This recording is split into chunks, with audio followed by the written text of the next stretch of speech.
خدا را زور سے بولے نہ کوئی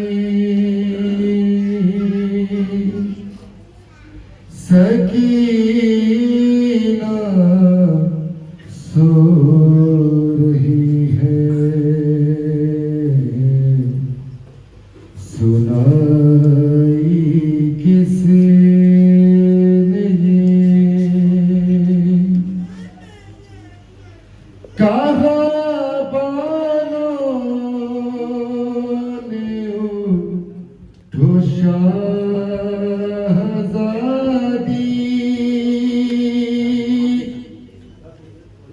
ہوئی کیا بات کیوں مادر سے روٹھی اٹھو بابا کا سر آیا ہے اٹھو بابا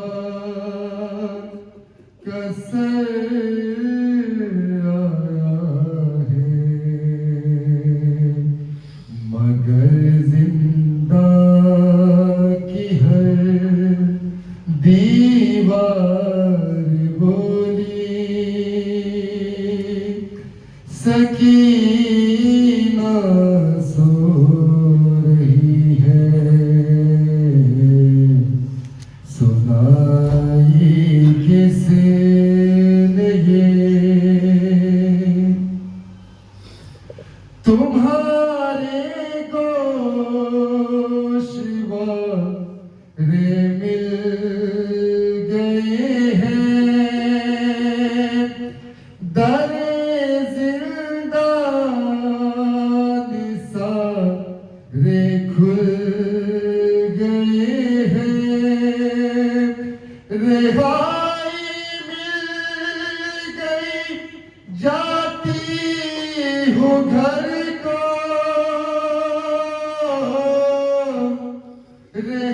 رہائی مل گئی جاتی ہوں گھر کو مگر سجاد کی آواز آئی سکینہ سو رہی ہے سنائی کس نے ہوئے جب شام کے سائے بھی گہرے پرندے چہچہاتے جا رہے ہیں کہاں بالوں نے اڑتے پرندوں کہاں بالوں نے اڑتے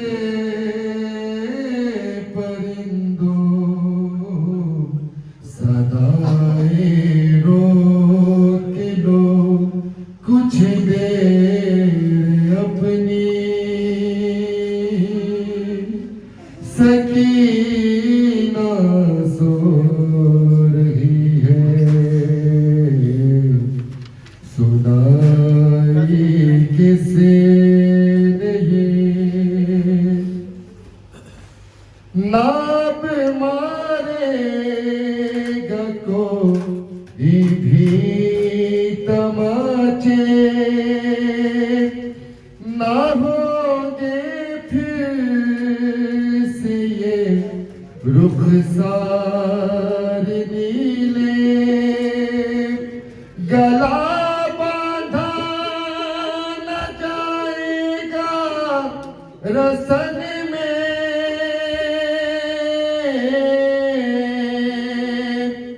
گلا باندھا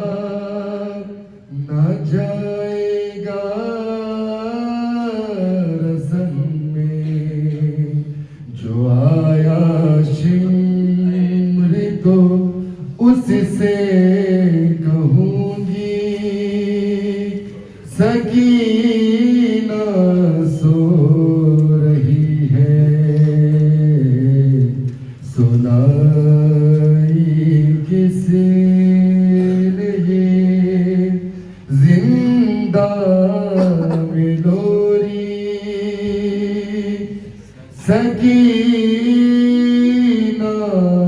سو رہی ہے۔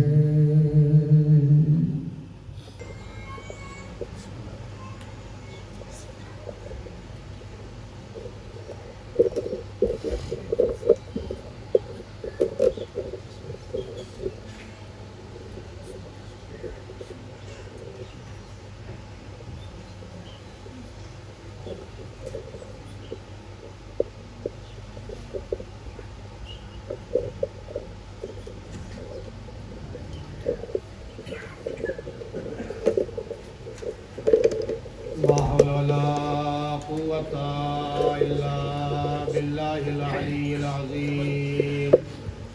أعوذ بالله من الشيطان اللعين الرجيم. بسم الله الرحمن الرحيم. الحمد لله رب العالمين، والصلاة والسلام على أشرف الأنبياء والمرسلين، سيدنا وشفيعنا وطبيب نفوسنا ومولانا بالقاسم محمد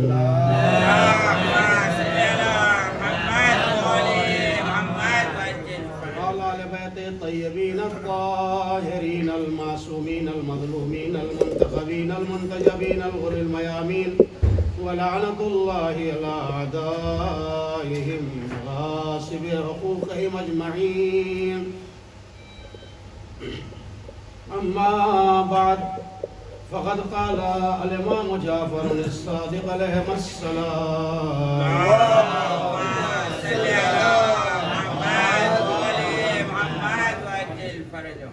نفس المهموم لظلمنا تسبي وهمه لنا عبادا. ثم قال أيضا: وبذل موجده فيك ليستنقذ عبادك من الجهالة وحيرة الضلالة. صلوات پڑھ دیں مرحبا.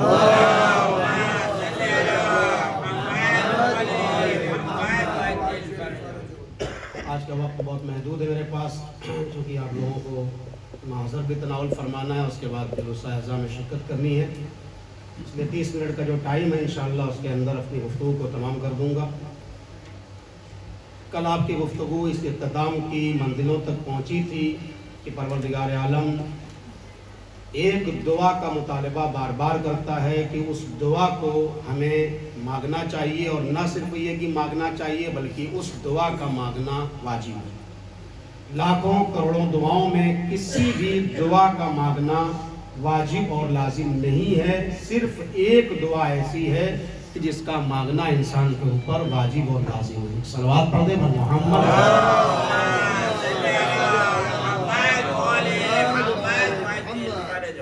لیکن اس سے پہلے ایک نقطے کی طرف متوجہ کرانا ضروری ہے.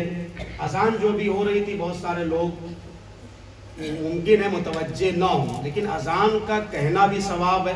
اگر روایات میں لوگوں کو پتہ یہ چل جائے کہ اذان کہنے کا کتنا ثواب ہے، تو رسول فرماتے ہیں آپس میں تلواریں کھنچ جائیں گی کہ میں اذان کہوں گا، میں اذان کہوں گا. نوبت کے اوپر جنگ ہو جائے گی، چونکہ لوگوں کو پتہ نہیں ہے. لہٰذا جتنا کہنے میں ثواب ہے اتنا ہی سننے میں. اذان کے الفاظ کو دہرانے سے مولا علی فرماتے ہیں انسان کی بد اخلاقی کا خاتمہ ہوتا ہے. اگر انسان چاہتا ہے کہ میں با اخلاق بن جاؤں تو مجھے کم سے کم جو اذان کی آوازیں بلند ہیں ان کے فقرے کو دہرانا چاہیے. اور رسول اکرم نے فرمایا کہ بہت ساری آوازیں زمینوں میں رہ جاتی ہیں، دب جاتی ہیں، بہت کم آوازیں ہیں جن کی یہ صدائیں آسمان کی بلندیوں تک جاتی ہیں.